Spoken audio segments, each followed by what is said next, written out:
सितारों से भरा हुआ आसमान, मौसम बहार की सुबह हवा में सर्दी, पहाड़ के स्यान अंधेरों में अपनी माओं की तलाश में भेड़ों की आवाज। मैं चरवाहा हूँ। मेरे वालिद यसी के पास दर्जनों भेड़ें थीं और जब मैं बच्चा था तो मैंने उनकी देखभाल की। सबसे पहले मैं सिर्फ अपने नौकर के साथ मिलकर तरीके सीखने के लिए बाहर गया था। जब मैं 9 बरस का हुआ तो मैं खुद ही भेड़ों की देखभाल करने लगा। अनगिनत घंटे मेरा नरसिंगा और अनगिनत घंटे मेरी झुंझुनाहट के साथ अकेले, खुदा ताला की इबादत के लिए अनगिनत घंटे। कुछ लोग शायद मुझे एक जंगजू या बादशाह या सबसे अमीर आदमी के तौर पर जानते हैं। मैं चरवाहा हूं। हजरत दाऊद इसराइल के तमाम बादशाहों में सबसे ज्यादा मशहूर हैं क्योंकि उन्होंने खुदा ताला से मोहब्बत की थी। हजरत दाऊद को उन्होंने बादशाह के तौर पर मुंतखब किया था। वो बादशाहों की सफ में पहले थे जिसने जुनूबी सल्तनत पर हुक्मरानी की थी। मेरा बचपन भेड़ों की देखभाल करने वाले दिनों और रातों का तसलसल है, लेकिन 3 मुख्तलिफ वाकयात हैं।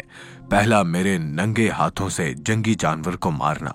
शेर, रीछ, कोई फर्क नहीं पड़ता था। मुझे कभी डर नहीं लगा।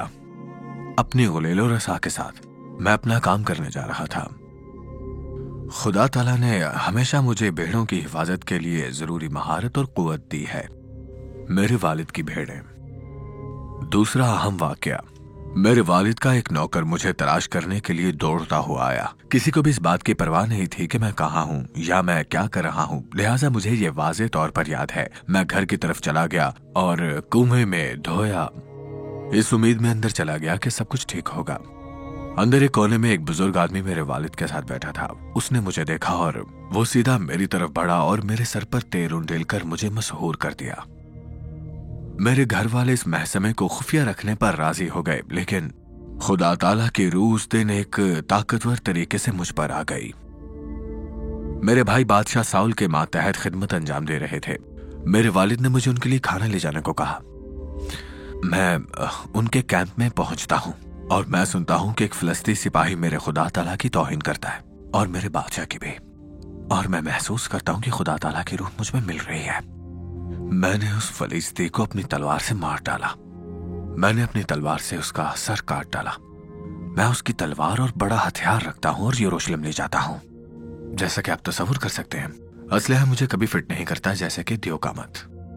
लेकिन उसकी तलवार कुछ साल बाद मेरे लिए बहुत अहम हो गई। मैं एक जवान आदमी था, जहन में एक जवान जंगजू। मैंने अपने वालिद का घर एक सिपाही और मौसीकार की हैसियत से बादशाह साउल की खिदमत के लिए छोड़ दिया। मैंने नरसिंगा बजाना जारी रखा, लेकिन हकीकत में खुदा ताला के हुक्म के तहत मैंने एक सिपाही के तौर पर सोचना शुरू किया। खुदा ताला ने हमेशा मुझे बरकत दी और खतरों से दूर रखा, हमेशा महफूज किया। मैं बादशाह साउल के मुकाबले में ज्यादा कामयाब था।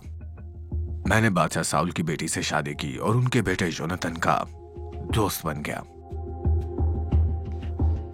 बादशाह साउल मुझसे बेहद हसद करने लगा।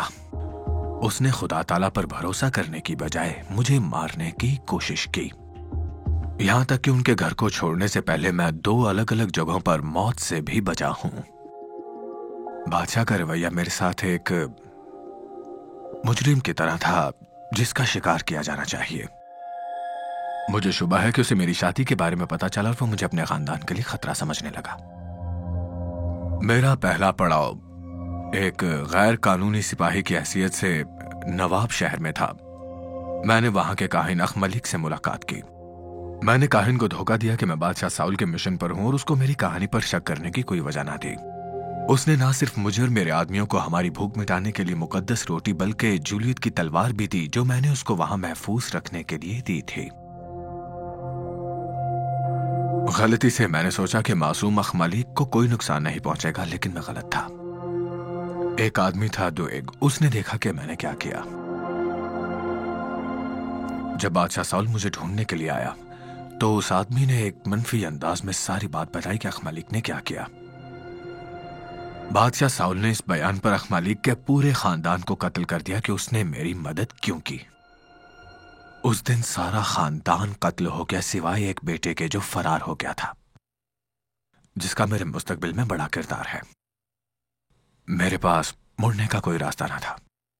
मैं घात की तरफ भाग गया, इसराइल के दुश्मन शहर फिलिस्तीनियों के पास, और उम्मीद की कि वो मेरी मदद करेंगे क्योंकि मैं बादशाह साउल का दुश्मन था और काफी पागल दिखता था। मेरे दुश्मन का कोई भी दुश्मन दोस्त है। हमारा खिता हुक्मरानी के तहत रहता था। घात में रुकना मेरी जिंदगी को ब्रेक लगा रहा था, लेकिन मैंने इस बारे में बहुत कुछ सीखा कि फिलिस्ती किस तरह से सोचते हैं और लड़ते हैं। मैंने वहां कई लोगों से दोस्ती की। सोचने को ममनुआ करार दें शायद। घात से मैं उलदुम की गार में गया जो बनी इसराइल और फिलिस्तियों की सरहद के करीब था। 400 आदमी वहां मेरे हुक्म के तहत आ गए। मैं पूरी तरह हैरान था। हाँ, ये सच है, ये लोग मुसीबत और कर्ज में डूबे हुए थे, लेकिन उनमें कुछ अजीम जंगजू थे। मैंने समझना शुरू किया कि बहुत से इसराइली बादशाह साउल से बिल्कुल नाखुश थे, यहां तक कि मुखालफत के लिए भी तैयार थे। इसके बाद मैंने इसराइल के एक और दुश्मन मुल्क मोआब का दौरा किया। ये एक बहुत ही अजीब कदम लगता है जब तक आपको पता ना हो कि आपकी दादी मोआब से थी, मेरी परदादी रूत। मैंने अपने वालिदैन को मोआब के बादशाह के सुपुर्द किया ताकि मैं बादशाह साउल से फरार हो सकूं। अगले कुछ बरस तक बादशाह साउल ने मेरा पीछा किया, लेकिन हर मर्तबा मैं बच निकला। आखिरकार मुझे खबर मिली कि बादशाह साउल और यूनातन को फिलिस्तियों ने शिकस्त दे दी, कत्ल कर दिया। मैंने उन दोनों पर मातम किया। मैंने साउल के बेटे अशबूसत से चंद बरस जंग की और उस पर फतह हासिल कर ले। मैंने इसराइल के सही बादशाह की हैसियत से अपनी जगह ले ली। मैंने खुद को बादशाह समझना शुरू कर दिया, लेकिन मुझे खुदा परस्त रहनुमा बनना भी सीखना पड़ा। मैंने अपनी जिंदगी के हर पहलू में खुदा ताला की जात पर भरोसा करना सीखा। नूब के जिंदा काहिन अबी यातिर याद है ना आपको? जब मैं बादशाह साउल से भाग रहा था तो मैंने उस काहिन के जरिए खुदा ताला से मशवरा करना सीखा जब भी कोई अहम फैसला करना होता था। खुदा ताला की हिदायत पर मैंने इसराइल को घिरे हुए मुल्क और दुश्मन को फतह कर लिया। फलिस्ती, अमालेकी, अदूमी, मोआबी मेरी क़यादत में आ गए। हमने उन सबको फतह किया और लूटा। बहुत से लोग तब खौफजदा हो जाते हैं जब ये कहते हैं कि मैंने कितने लोगों को कत्ल किया और अपने दुश्मनों पर कितनी तबाही मचा दी। यह आपके तसव्वुर से भी बाहर है। इस तरह बेरहम होकर मैंने अपने कई मकासद को सरअंजाम दिया। पहले मैं सब मुमालिक को कमजोर करना चाहता था। कई नस्ल तक इसराइल के तमाम दुश्मनों का खात्मा चाहता था मैं। दूसरा, मैं उन्हें ज़ेर करना चाहता था कि वो इसराइल को खराज तहसीन पेश करें। तीसरा, मैं चाहता था कि सबको मालूम हो कि इसराइल का खुदा ताला सबसे ज्यादा ताकतवर है और ये कि दूसरे मुमालिक के तमाम देवता अपने पैरोकारों के लिए कमजोर और बेकार हैं। तारीख गवाह है कि मेरे मकासद कामयाब रहे, जब तक कि मेरे बेटे और मेरे पोते ने मेरी पॉलिसियों को तब्दील नहीं किया। मैंने बहुत बड़ा खजाना जमा कर लिया जो मुझे एक सहीफे की तरफ लाता है जिस पर मैंने तवज्जो न दी। इसराइल का बादशाह बनने के बारे में सोचने से सैकड़ों बरस कबल हजरत मूसा ने पेशनगोई की थी कि बनी इसराइल एक बादशाह मांगेंगे, और यह वाकया हजरत समूएल के दौर में पेश आया जब बादशाह साउल का इंतखाब किया गया। हजरत मूसा का हुक्म था कि आखिरकार जब ऐसा हो जाए तो बादशाह को खास तौर पर मिस्र से बड़ी तादाद में घोड़े हासिल नहीं करने चाहिए, उसे ज्यादा बीवियां नहीं रखनी चाहिए वरना वो गुमराह होगा, और उसे बड़ी मिकदार में चांदी या सोना जमा बिल्कुल नहीं करना चाहिए।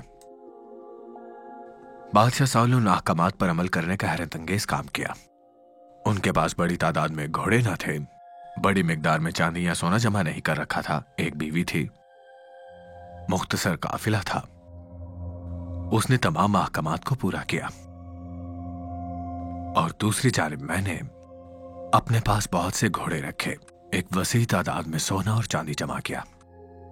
मैंने सब लोगों से कहा कि ये सोना और चांदी मैं खुदा ताला की इबादतगाह के लिए जमा कर रहा हूं, लेकिन ये दौलत मेरे सर चढ़ गई और मैं गुमराह होने लगा।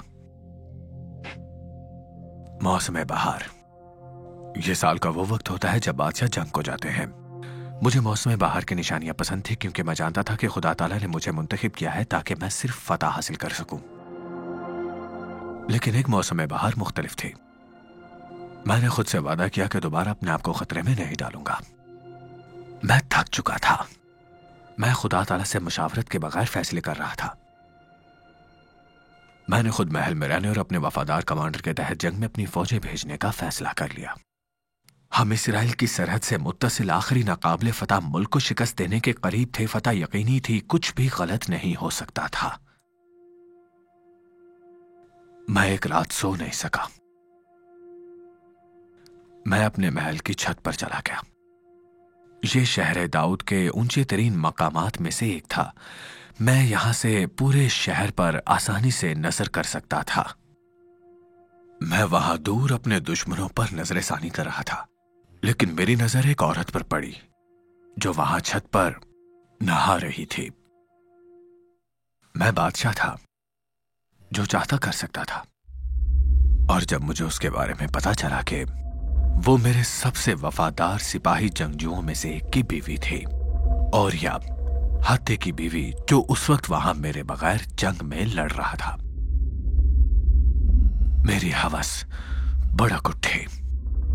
मैंने उसको अपने पास बुलवाया और उसके साथ सो गया। मुझे यकीन था कि बैतसबा के साथ मेरी मुलाकात खुफिया रहेगी। फिर उसने मुझे खबर भेजी कि वो मेरे बच्चे के साथ हामिला है, और यह लड़ते हुए दूर था, इसलिए मुमकिन था कि वो मेरा ही बच्चा है। मुझे छुपाना पड़ा। मैंने औरिया को जंग से वापस बुलाया ताकि वो अपनी बीवी के साथ सो सके।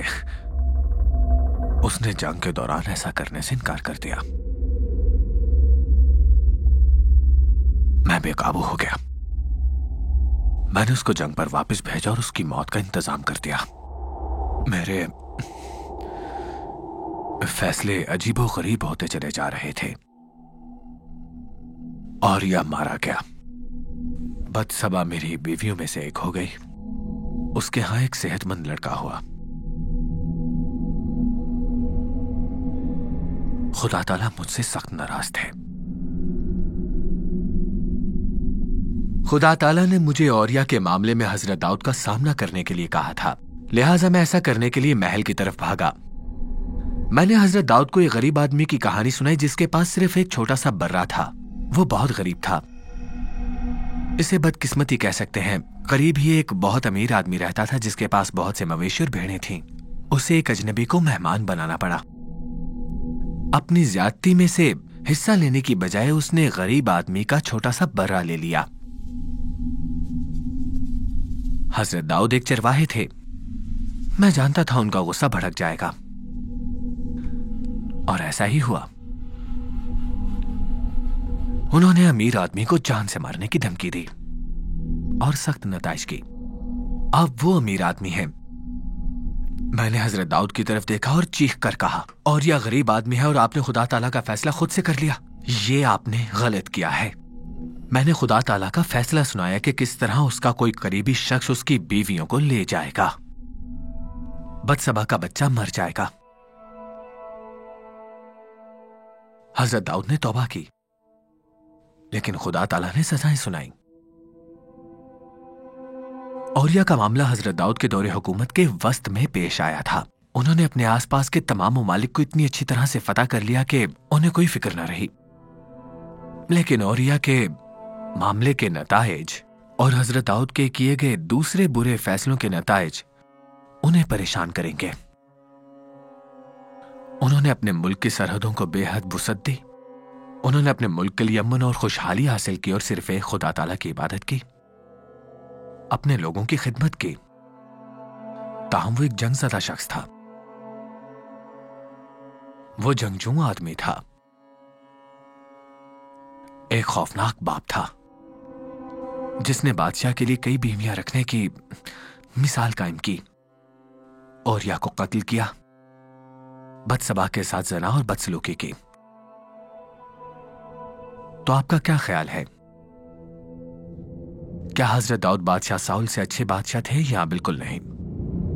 जरा सोचिए। अगर उनके अमाल से देखें तो फैसला करना मुश्किल है, यहां तक कि मेरे जैसे एक नबी के लिए भी। ताहम यहां पर दोनों के दरमियान काफी फर्क है। ये दोनों बहुत मुख्तलिफ हैं।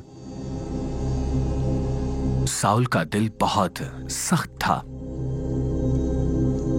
और हजरत दाऊद के पास खुदा ताला का दिल था।